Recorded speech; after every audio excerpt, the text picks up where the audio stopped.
We're in the midst of a huge transformation where our peers, communities, and workplaces are all melding into one. Welcome to Reimagining Company Culture. I'm Christina Giordano, a partnerships manager here at AllVoices. Our goal is to give you the tools to create a really psychologically safe workplace. A lot of corporate employers are shifting to a hybrid approach or fully remote workforce. So what does that really mean for company culture when there's no in-person happy hours, ping pong tables, or free meals? In this interview series, we're exploring how companies can proactively foster an inclusive environment by creating a psychologically safe space and a culture of feedback. We know that employees who don't feel valued or heard end up leaving their companies, and this impacts everyone and the bottom line. The Society for Human Resources Management estimates the average replacement cost for a salaried employee is 6 to 9 months of their salary. Here with us today, we have Alyssa Petersel, CEO and founder of MyWellbeing. Hello, Alyssa. How are you? Hi, Christina. I'm doing well. How are you? It's great to see you. It's good to see you. It's good to hear you in this digital world. I'd love to dive in and hear a little bit about yourself and what you're excited to be working on at MyWellbeing. Absolutely. So we at MyWellbeing are committed to personalized mental health solutions. And at the core of what we do is we help people match to the right therapist or coach for them. We also provide highly curated and clinically informed and guided solutions in a mental health world for teams. So we focus on the topics, questions, and feedback that's most top of mind for teams. And we create virtual experiences with trained, licensed therapists and coaches in order to help teams really feel that sense of belonging and sense of purpose and meaning that you were just referencing. So glad to be here. That's amazing. I love that. A sense of belonging is so important, especially in work, in any relationship that you have. And part of that relationship at work is really the culture that you in, whether you're in person or, virtual or a hybrid of both. In your eyes, like what is the definition of company culture? Who is responsible for it? And what really is? Yeah.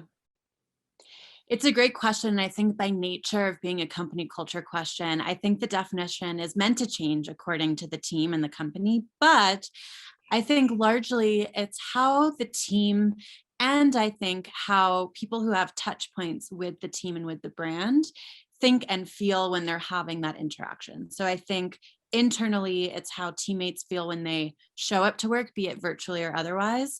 It's how they think and feel when they have interactions with their supervisors or managers or peers.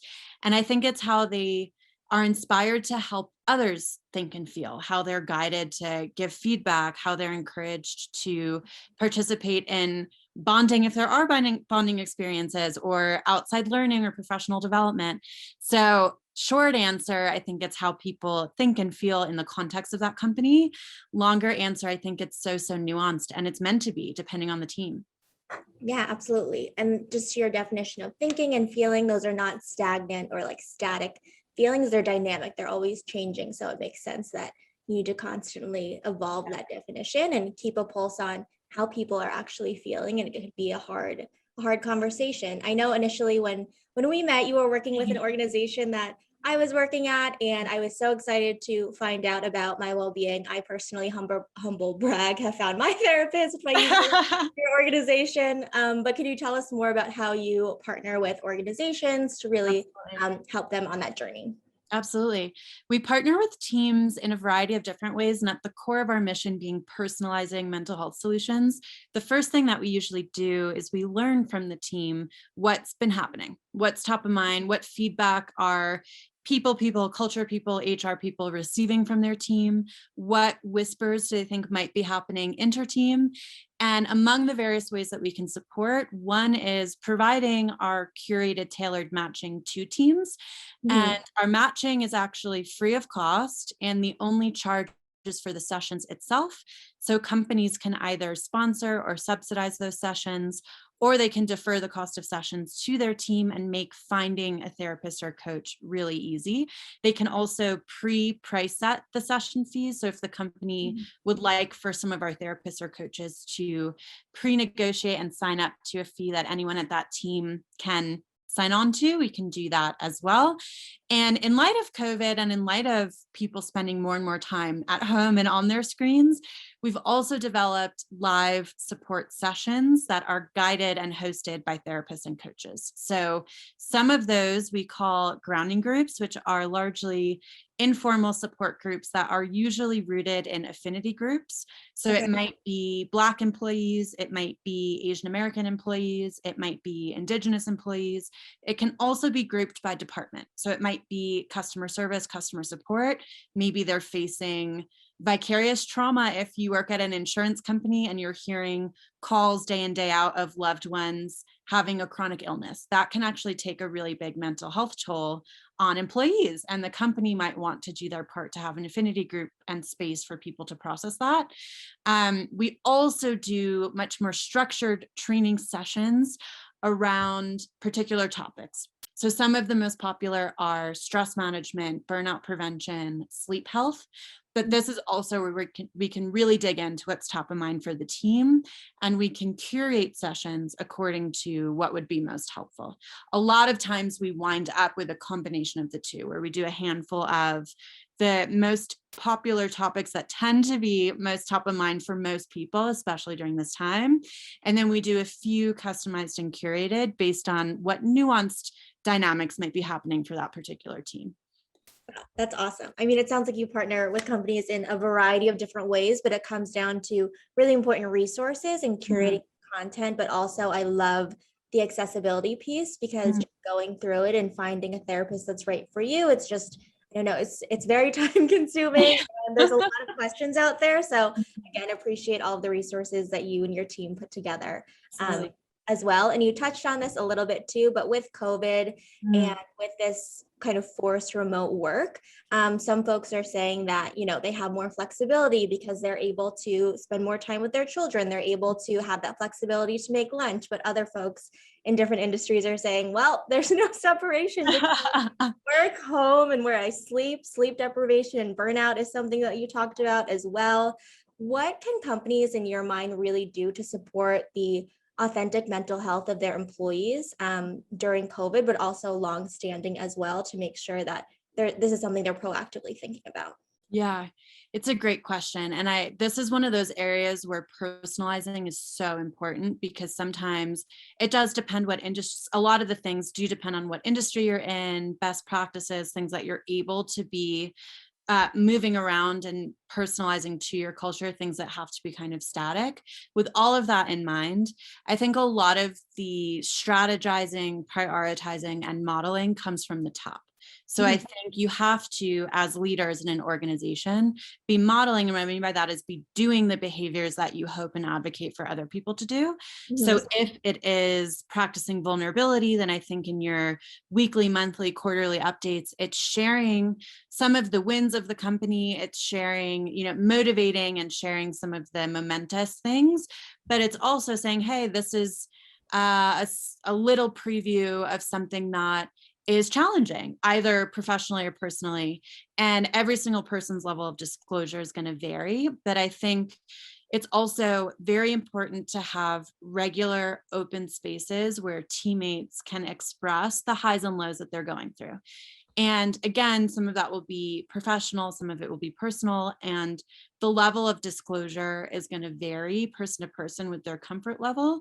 But I think the more that that's modeled from the top as something that not only is okay, but is encouraged and is additive to the work culture and work environment, the more that people who are looking up to their managers and supervisors as an example of what is this company culture are going to realize that that's okay as well. And I think one example of something that could be modeled relatively concretely, because some of these things are somewhat qualitative and it's like, oh, well, what does that mean? One thing is boundaries. So I heard you mention, in light of COVID, some people feel like, well, I have more flexibility. I can make lunch at home. I can spend time with my kids.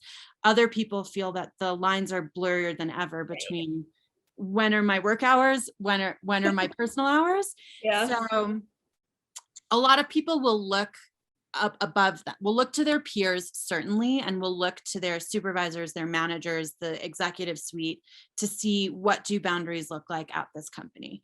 So maybe it's a certain time of day that you are off Slack, or you're not responding to email, or you have a bounce back up, or you have blocks in your calendar that you don't necessarily have to say what it is exactly you're doing, but it says hold no meetings, or hold, this, that, the other thing. So for some companies that might be, 10 p.m. onward. For others, it might be 5 p.m. onward. For others, it might be a 2-hour block in the middle of the day for lunch and a walk, something like that. And that's where it does get really personalized, because if you're in a space that it's integral to the success of what you're working on, that you're responding quickly at most hours, then maybe it's staggering teammates or responsiveness so that for the first half of the day, there is someone who's around and available to be immediately responsive. And in the latter half of the day, you're also as a team able to be immediately responsive, but it's someone else, so that the teammates have some space to do heads down work or be less on call all the time. So I know for me, it's communicating clearly to my teammates the hours in which they can expect me to be really responsive, when we can tag on spontaneous meetings or soundboardings, and the hours in which I'm likely to be less responsive, or if I don't respond, it doesn't mean that their question's not important or that I haven't prioritized receiving from them. So that is one thing I would recommend, is figuring out what that balance of boundaries is in the context of your particular team and culture, and then communicating it clearly to your teammates so that people know, are you a morning person or are you an evening person? If someone slacks you at 5 a.m., is that the time when you're like having your coffee and catching up? Or are you an 11 p.m. person? Or are you hard and fast about, nope, 9 to 5, and anything outside of that, you won't find me? And then I also think it's being clear about what types of things people can expect from your culture. So at MyWellbeing specifically, we have department meetings every week, during which we go over concrete business-oriented goals, KPIs, updates. We have also monthly one-on-ones with our direct teammates. And those are intended to be interpersonal. So it's intended to be talking about, what are some of your highs and lows personally and professionally? What can MyWellbeing do to ensure that you feel more seen and heard, to ensure that whatever your 5, 10, 20-year career goals are we carving out your current role and opportunities as much as possible so that you're pointing in that direction?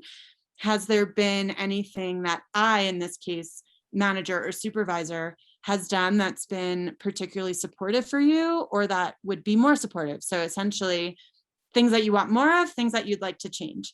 And by requiring that type of thing, it builds a muscle for having that type of conversation. And then when and if something more challenging does come up, it's not like it's the first time you've ever had to broach that topic, or had to have a conversation that wasn't just celebratory or rooted in a KPI. And it lays a foundation for some more of that trust, relationship building, and belonging. Someone might say something around how they do or don't feel that their voice is heard, or they might say, oh, it would be really fun to have a monthly happy hour.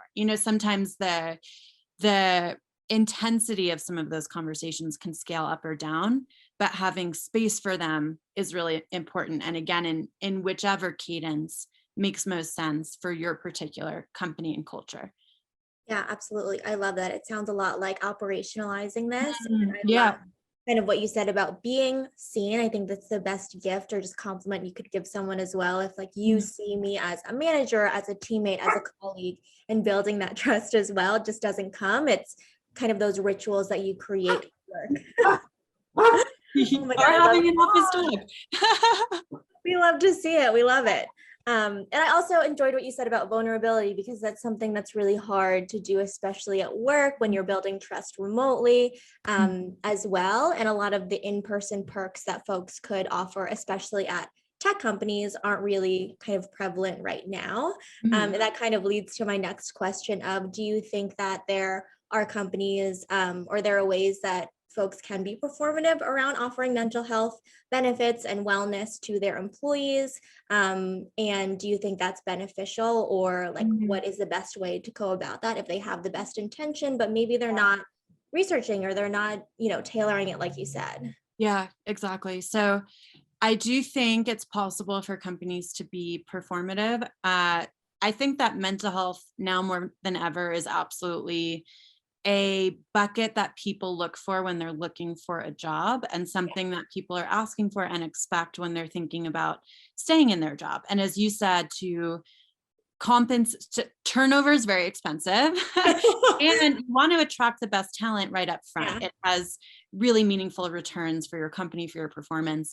So I do think in the worst case that can lend itself to people wanting to check the box and say, and in interviews or in annual reviews saying, oh, we have these things, go use it. And experientially, what that can feel like is that when or if someone wants to take advantage of those, it's the equivalent of, we've all had the experience of when you reach out to support at any company or any product that you use, and they reach back out to you with a link to something that you can go click. And it's like, oh, that's not exactly, I get that you're like trying, and I get that you are short on resources and you have to scale and you have to be efficient too, but that doesn't feel amazing and is not exactly what I was asking for. Right. And if it was in the blog post that I probably have already read, I probably wouldn't be emailing you. So that for me, experientially or anecdotally, is what that can feel like. And as far as, is that okay? I do think it's such a nuanced conversation around how big is the company? How many resources do you have? But I think having some of those things, like a weekly meditation that's recurring on the calendar, or like healthy options in the workplace office when we return back to the office, in-person offices, I think that those things are better than nothing. So I think, being able to have something, being able to have something that even helps you feel like, creating like a meaningful place that's geared toward fulfillment and belonging, and that, the hours that you're pouring into your job, you're receiving some of these above and beyond things beyond comp. I do think that that's better than nothing. I think that one of the ways to prevent it feeling performative is to, before investing a whole lot in whatever it is you're going to choose, you can send a survey to your team. And that might sound obvious. It might sound ridiculous. It might be things that a lot of people are doing, but it's easily overlooked. And I think through that survey, you might be surprised. So if you have $5 of budget for this, right? You could spend $5 on carrots in the kitchen, or you can spend $5 on, let's say, that weekly meditation. And you might have a guess about what your team would prefer, but by sending something like a survey, you can actually receive feedback from them. And I think also when you're announcing these things, if you announce it in the context of, we've heard from X% of you that you're interested in why, I think that's also really meaningful to help share some of the narrative around why did you choose that thing. So I think if it starts to feel from the team, say without your knowing, if you haven't asked, 80% of your team has been talking to each other about really wanting this one thing, and then you announce that you want this other thing. For them, they'll be like, well, why did we allocate budget toward that if we all want this? And you may genuinely not know. You may not be aware of it. It's not your fault. It doesn't make you a bad person. But by asking, you might realize that that same amount of budget, no matter how strapped your budget is, could go towards something that might be more meaningful. So asking is really important. And I also think it's the same with the modeling. So it's thinking about, for the things that you do offer and do have, how often is your leadership team using those things? How often is your leadership team modeling to consider, and again, it kind of depends on what those things are, but you can imagine in your one-on-ones, if someone comes to you and you say, hey, go use that, and they look at you and they're like, have you ever been there? Or like, what do you do for that, So you want to reduce the feelings of kind of like shooing someone away or putting a Band-Aid on something to put an end to the conversation. And that's the last thing I'll say is like, I think if it feels like it's a period at the end of the sentence, if someone comes to you and says, hey, I'm going through this thing, or I could use a resource around this, and you say, hey, here's a link, period, then it's a little bit like, don't come to me with this. Don't talk to me about this. I don't want to hear about it. It's not important to me. Even if that for your team are the only resources that you have and you're not in HR, et cetera, you could say, so I'm aware that we have this. Let me know. Does that help? Does that serve your needs?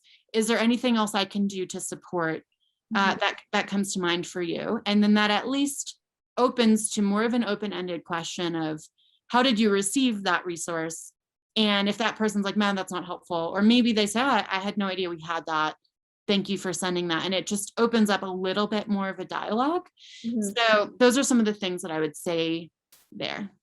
Yeah, absolutely. I love that not having a period at the end of the sentence. It is a two-way conversation as well, especially it sounds like from managers, individuals, peers, but also from your leadership team, even if you're not talking to them every day, that modeling the examples that you put forward as well. I think one of the things that immediately came to mind was companies that have unlimited PTO, and if that's you can take as many days off as you want, but if nobody on your team or the senior exactly taking a day off in the past, is huge. Yeah, PTO is huge. Yeah, it's really interesting to think about. Are there companies, good examples of folks who are doing really well in terms of their strategy modeling, and just it's an evolving strategy, so no one's perfect, but for folks that you're with? One of the companies that I've been most inspired by is Brainpop, because they started working with us around the time that COVID was really escalating, and they understood from their team that a lot of folks were asking, hey, what do we offer from a mental health perspective? And they did a lot of discovery to find out what types of things are people interested in, what does their EAP offer, what doesn't it offer, what are the boundaries of where that tends to cap out. And they had a really genuine conversation with us about where can we start. And we started with some of those content-oriented sessions. Then they continued to ask their team. So I think one way to step out or to graduate from performative and go into a really genuine support is to also have regular resources and programming. So not just something that's responsive to a current event and doing a one and done, but to have regular, proactive, even predictable programming, so that if someone can't go on any given Tuesday, they know that in the next month they can try to organize their meetings around it, or the following month there'll be a recorded digital version that they can lean on after. So we had evolved from these content specific sessions, which we still do. We're doing one on women's empowerment soon, actually. Yes. And they identified that among particularly their employees of color, there was interest in affinity groups, because they felt that even on those company-wide sessions, they didn't necessarily have space carved out where they could be incredibly vulnerable and safe with people of similar identity groups. So we started first with an affinity group for Black employees, and then that was so well received by the team that we went on to have another group for Asian American employees.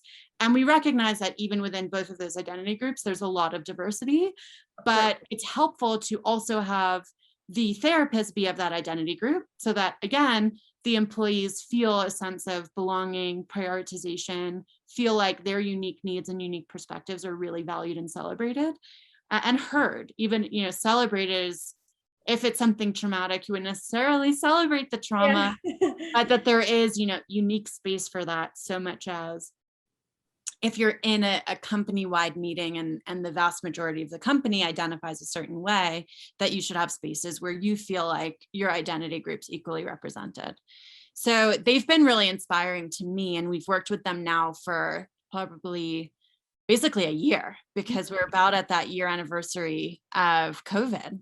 And the nature of the relationship has really been a genuine and a fluid one. And we hear from them how thoughtful they are about what they're hearing from their team. And every time we interact with them, it's always team first, and it's always led by, oh, we got this feedback, or oh, we're hearing this thematically, what can we do around that?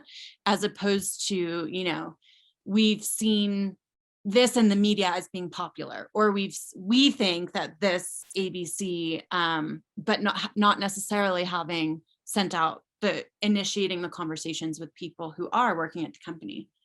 Yeah, absolutely. I love affinity groups and employee resource groups. I think they're so important to culture and making folks feel seen as well. And it's good to hear that Brainpop specifically was really proactive and made that strategy. And a year's time is not a short period of time. Culture doesn't improve or change over time. You need to invest time, money, and resources and thoughtfulness into, similar to a product strategy as well, in my opinion as well. Yeah. And I think similar to that, I think being proactive, and you'd mentioned earlier, operationalizing it is really important. And you're not necessarily going to see a night and day reaction from one 60-minute session. But if you have a 60-minute session on the calendar every week or every month for 12 months, and you can share the calendar and you can seek feedback and follow up to share common threads in the feedback, it's all cumulative, similar to product strategy, 100%, similar to something like SEO, where you don't start an SEO strategy and assume that your domain ranking is going to go up in a week. It takes months and it takes years to get that ranking that you want, and you continue to invest the content and the resources and the attention. And it's very similar to that. Absolutely. Do you think that COVID and this remote work from home time period has impacted the kind of stigma around specifically therapy, but also like mental health resources and being vulnerable at work in a positive way, that people are more open about it, and it's going to impact the benefits? As you said, folks are looking to check the box when they're looking at jobs as well. But do you think that if there's actually, that's kind of a bright spot out of this very traumatic and trying, terrible time?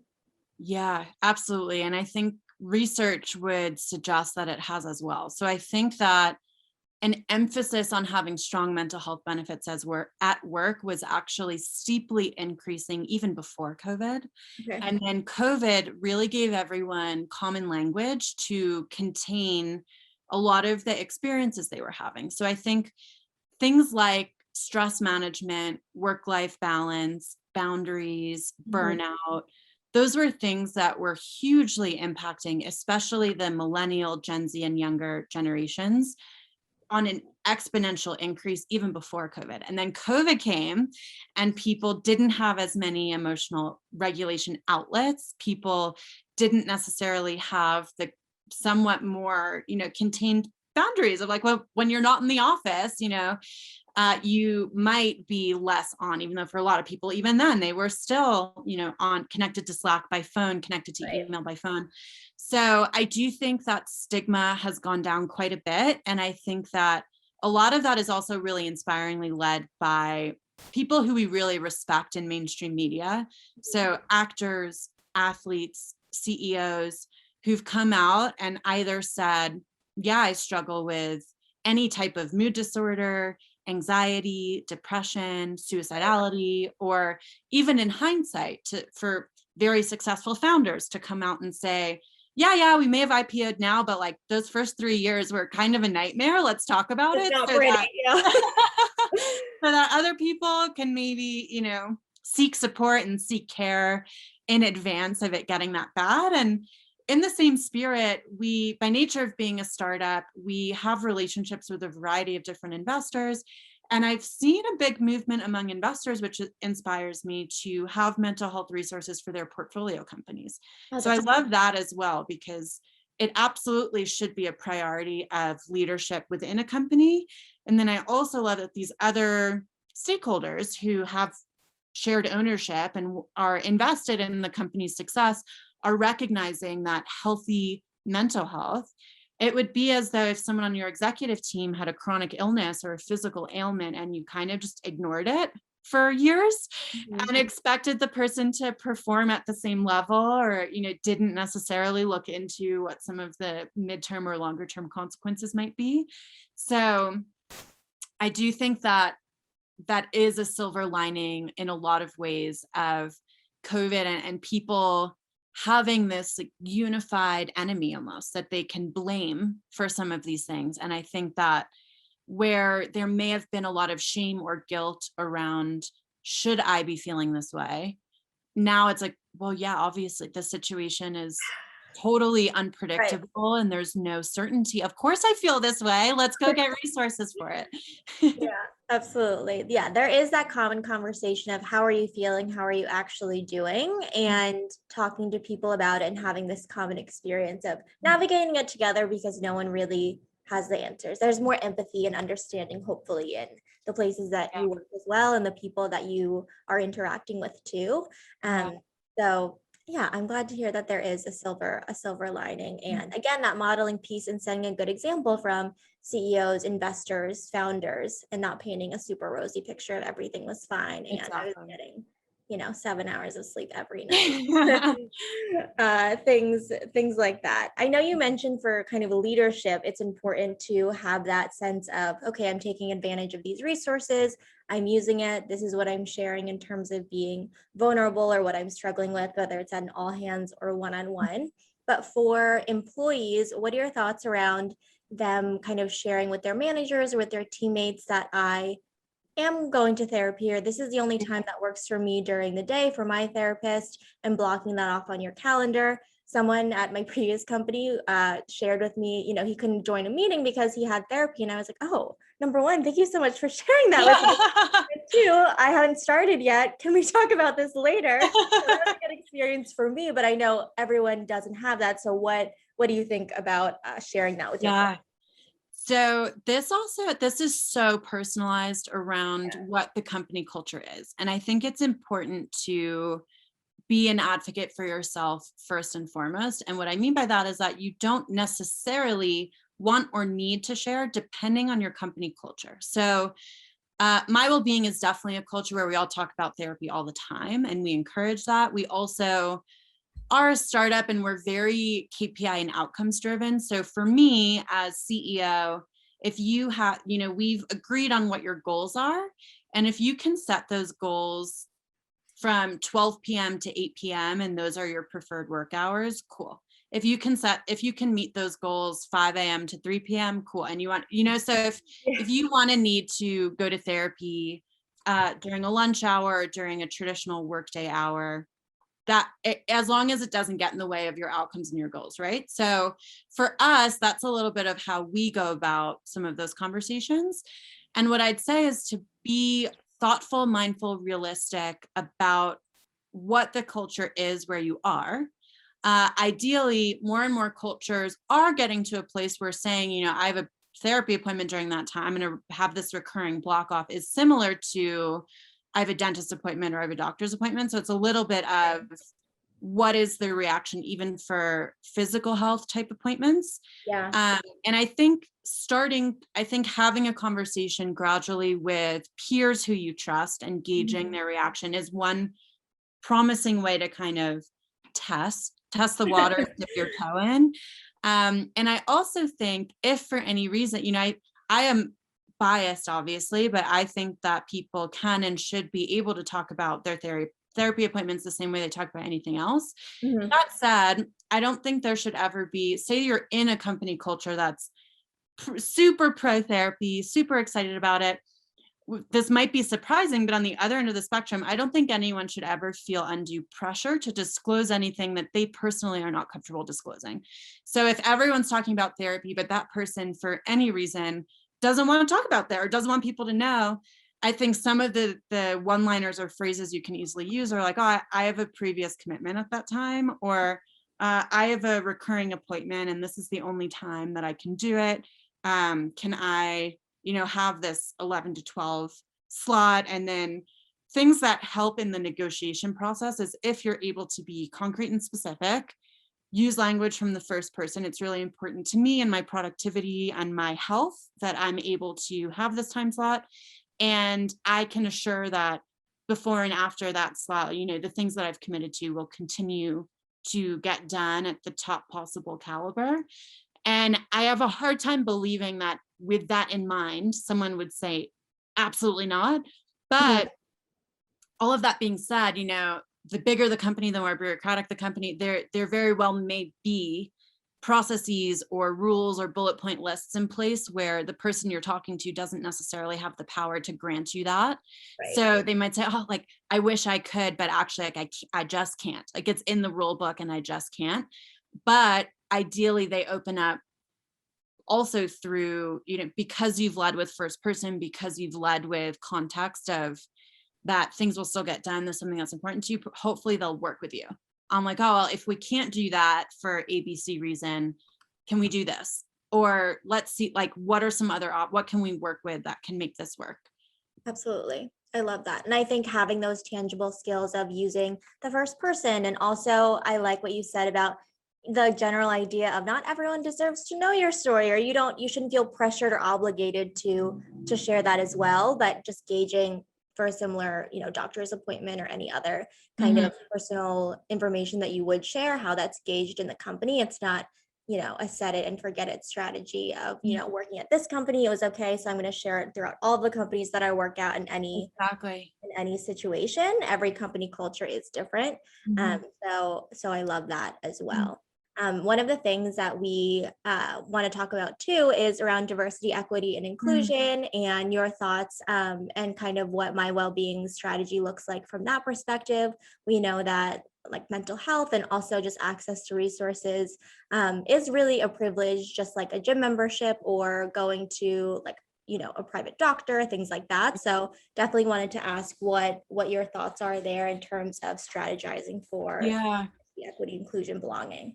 Yeah, absolutely. We have a pretty diverse, for lack of a better word, approach to DEI. So we, as a team internally, are very committed to hiring people of diverse backgrounds. And at our stage, one of the things that we are very mindful of is ensuring that things like job postings are posted in places where people of diverse backgrounds are likely to see it.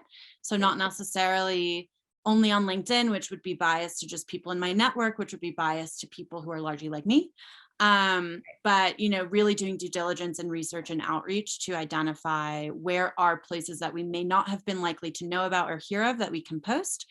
We also try to be mindful and thoughtful about how we view and review work experience. So particularly for young employees, if they did or didn't have a summer internship, why might that have been? What might they have had to do that summer for reasons of privilege or socioeconomic status? Not everyone can work an unpaid internship at Microsoft, to choose a random, so thinking about that and asking questions in interviews around, does someone have the lived experience, character traits, to be a fast learner, coachable, and to have instincts around the types of tools and trades that we need for this particular role? Also, it's really important to us to identify diversity across all spectrums, so even when it's counterintuitive. So for example, our first three full-time teammates were women, and it was important to us to equally value male perspective in our growth and in our hires. And also, as a very small company with, a finite amount of resources, it's not every day that we can hire full-time for every role that we want. So, and there's only so many full-time slots that we have. So there's inevitably certain identity elements, races, ethnicities, ages, gender identities, backgrounds that are not represented on our full-time team. And what we try to do is make sure that we are including those perspectives in focus groups, in advisory roles, and in short-term compensated projects. So any freelancers that we're working with, any advisors, any focus groups from a product perspective, we are very mindful of making sure that those are an accurate representation of the demographic that we're serving. And then as a company, independent of hiring practices, we are really committed to trying to bridge the access gap. So yes, we don't really believe that insurance is the silver bullet. And the reason for that is because insurance itself is very regulated, very bureaucratic. It tends to have a cap on the amount of sessions, even if it's in network. So sometimes if you're processing something really traumatic, it's not necessary necessarily true that you can tie it up in a neat bow in 6 sessions and then move on with your life. Probably not. And if someone has opened that box and started unpacking and then they abruptly have to leave for financial reasons, that can also be really traumatic. So we try to think about creative ways to facilitate a relationship that can last. And one example of that, last year we worked with 2 different brand partners. One was Bumble, one was the Hoxton, on funding low fee groups for Black seekers specifically that were entirely led by Black providers. And then this year, May is Mental Health Month, which is coming up. Amazing. And we're going to be doing a fundraiser specifically for Black mental health. So we're going to be raising funds so that we will be sponsoring sessions by Black providers for Black seekers. And the effort there is really to acknowledge that first and foremost, it's very hard to find a provider who has the same identity as you if you are a person of color. Nationally, only about 8% of behavioral health providers are providers of color. And the demographic of people seeking therapy and the population is much higher. So you can imagine if you're looking on your own, it's really hard. So we want to first help with the identifying and securing care, and then also want to help with the financial piece. So those are some of the things that we're really excited about. And internally, the last thing I'll say, from a fun, team bonding perspective, we're really committed to regular education, awareness building, advocacy. So we have a bi-weekly lunch that we will watch or read, or either a book, a blog post, a TED Talk, a movie, a documentary about something that's related to a perspective that we're less familiar with. So sometimes it's around anti-racism, sometimes it's around LGBTQ rights, sometimes it's around immigration. And we'll essentially all have homework to watch it in advance of that time. And then over lunch, we'll process together, we'll raise any questions, we'll poke holes in what we think we knew before or didn't know yet. And that for us has been a really powerful blend. It's a staple in our culture. So again, it kind of varies on what your culture is, but it's been a really powerful blend of being able to get to know our coworkers outside of KPIs. And all rooted in something that's very close to our values and very close to the kind of company and professionals that we want to be.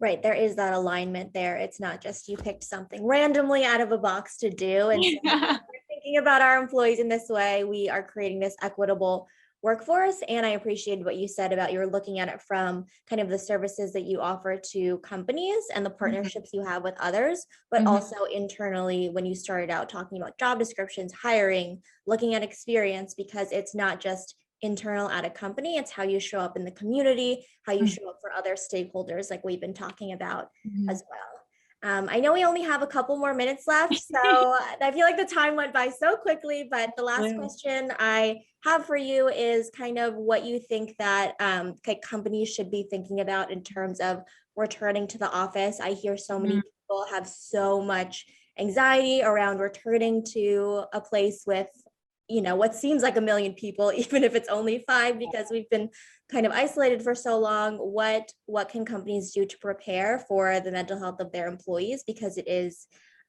something on everyone's mind. Yeah. So with everything, this is no exception. I would say prepare early and prepare proactively. Start introducing things that may be helpful for the transition now. So one thing might be, it's possible your team has grown. It's possible your team has shrank in the last 12 months. It's very possible that there are people who are working with each other who have never met in person. So it might be meaningful to start facilitating some opportunities for them to get together completely independent of you. It doesn't have to be in person. It can be, breakout rooms on a Zoom where people are getting to know each other more on a one-on-one level. Then if they see that person in person, that might be a slightly less intimidating person to have a brief interaction with at the coffee pot. And I don't say that lightly. It might sound trivial, but things like that can be really intimidating. If you haven't had to interact in a professional environment, in the small talk and the spaces in between meetings in a really long time, that can be super intimidating. So I also think it's important to assume that your assumptions might be wrong.